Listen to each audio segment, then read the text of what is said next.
vainqueurs. C'est nous les grands méchants, c'est nous. Venez maintenant, venez maintenant. On était nuls, mais venez faire le retour chez nous. Venez au Camp Nou. Maintenant, on va voir un truc. Ouais, je fais le malin. Parce qu'aujourd'hui, le match nul, je le célèbre comme une victoire. Parce que si vous avez vu le match, vous fiez pas aux expected goals, vous fiez pas à la possession. On s'est fait boire. On s'est fait boire. D'ailleurs, demain, 23h30, avec la New Team, vous pourrez nous retrouver en live sur l'application Violette. Après le match du Real et du PSG, on va débriefer tous les huitièmes. Mais venez maintenant. Et je vous vois déjà venir. Commencez pas à chercher des boucs émissaires. Ouais, c'est de la faute d'Araujo parce qu'il a eu des crampes. Et qu'au final, sur le but, il est placé ici. Il s'est pas replacé et on prend but là où il devait être. Aujourd'hui, c'est toute l'équipe. On était nuls. On était nuls. Des fois, faut pas chercher à droite, à gauche. Parce qu'aujourd'hui, Newcastle méritait la victoire. Faut le dire, aujourd'hui, Newcastle méritait la victoire. Aujourd'hui, Newcastle était plus fort que nous. On n'était pas bon, on méritait de perdre. Mais après, je supporte le Barça, vous allez quand même pas me demander de célébrer un but à la 96e qui nous garde en vie en Ligue des Champions avec un 8e retour chez nous. Donc franchement, bravo à Newcastle parce qu'ils ont fait un très gros match. Ils ont été au-dessus dans les duels, dans l'intensité, même techniquement. Ils nous ont étouffés. Mais Dani Olmo, on a décidé autrement. Une fin de corps des ténèbres et une célébration anthologique. Les gars, il y a eu 1-1. Mais la vérité, Newcastle, il méritait de gagner 1-0. Il méritait. Le Barça a souffert ce soir. Cette image, elle résume le match. C'était dur. Physiquement, Newcastle, c'était largement au-dessus. Dans les duels, dans les combats, dans la récupération de balles, dans l'envie. Il y a un monde d'écart physiquement entre la Première Ligue et la Liga. Waouh! Le Barça s'en tire super bien. Heureusement, à la dernière seconde, il y a eu le pénalty de Lamine Yamal, mais sans ça, Newcastle, c'était debout, Barça, c'était couché. Newcastle est mérité de gagner ce match aller. L'ambiance dans le stade, là, c'était réel. Les joueurs de Newcastle, ils se sont dépassés. Et ça se voit, regardez le nombre de tirs. 16 tirs côté Newcastle, uniquement 9 côté Barça, dont 2 cadrés. Et il y a le pénalty dedans. Donc vous imaginez, il n'y en avait que 1 avant le pénalty. Donc le Barça s'en tire très bien. Dans tous les cas, même à 1-0, je pense que le Barça, de toute façon, au Camp Nou, ils allaient faire le travail.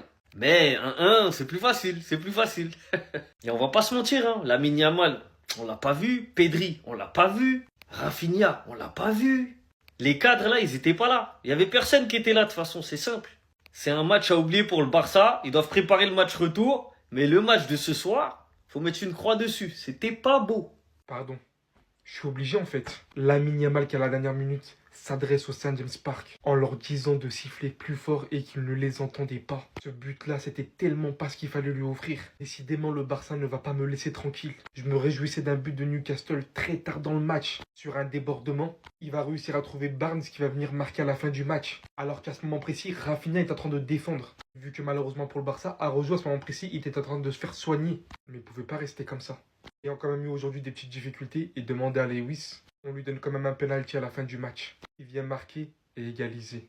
Bien que ça ne reflète absolument pas que le Barça a très mal joué ce soir. Je sais aussi reconnaître le fait que lorsque vous donnez un but à ce joueur, qu'il réagit comme ça en célébrant et que le match retour se déroule au Barça. Si vous avez une opportunité de prendre de l'avance Newcastle, c'était ce match-là. C'est terminé pour vous les gars. J'ai l'impression que je ne vais jamais être heureux. Newcastle gagne 1-0 à la fin. Là, la fin du match est proche. Et voilà que toujours lui, là, après avoir posté sa story, c'est le moment. Voilà, il est toujours là, encore une fois. C'est quoi ce cirque? On est à la 27e minute. Tudor, entraîneur de merde, décide de mettre son second gardien en Ligue des Champions titulaire, ok? J'ai jamais vu les joueurs de Tottenham, ils sont bourrés. 5e minute, le gardien de Tottenham touche le ballon. 5 secondes plus tard, but. 13e minute, il décide d'encore toucher le ballon. 5 secondes plus tard, but. 2-0. Et sur le 3e but, il veut relancer, regardez ce qu'il fait. Il a vu meilleur Habib en tribune ou quoi? Pourquoi il flippe? Jusqu'à là, 3-0. Tudor, l'entraîneur de Tottenham, il pète un câble. 3-0, allez vas-y, sors, on fait rentrer Vicario. Du coup, qu'est-ce qui se passe? Il décide de chialer, de rentrer directement en tribune. Là, les gars, regardez le logo Tottenham. Ça, c'est vraiment le véritable logo de Tottenham cette saison. Et puis, tranquille, Tudor à 4-0. Calme, les frères, calme. Il leur demande de se calmer. Mais expliquez-moi comment Tottenham, qui est pratiquement dans les derniers en Première Ligue, est toujours qualifié en 8e de finale de Ligue des Champions. Comment cette équipe a fait pour se retrouver ici? Là, c'est même pas la mi-temps. Je sais pas ce qui va se passer. Je sais pas à la fin du match il y aura combien. Mais ce qui est sûr, c'est que ça peut être un score historique. Que ce gardien-là, je ne pense pas qu'on le reverra un jour dans le monde professionnel. C'est du délire.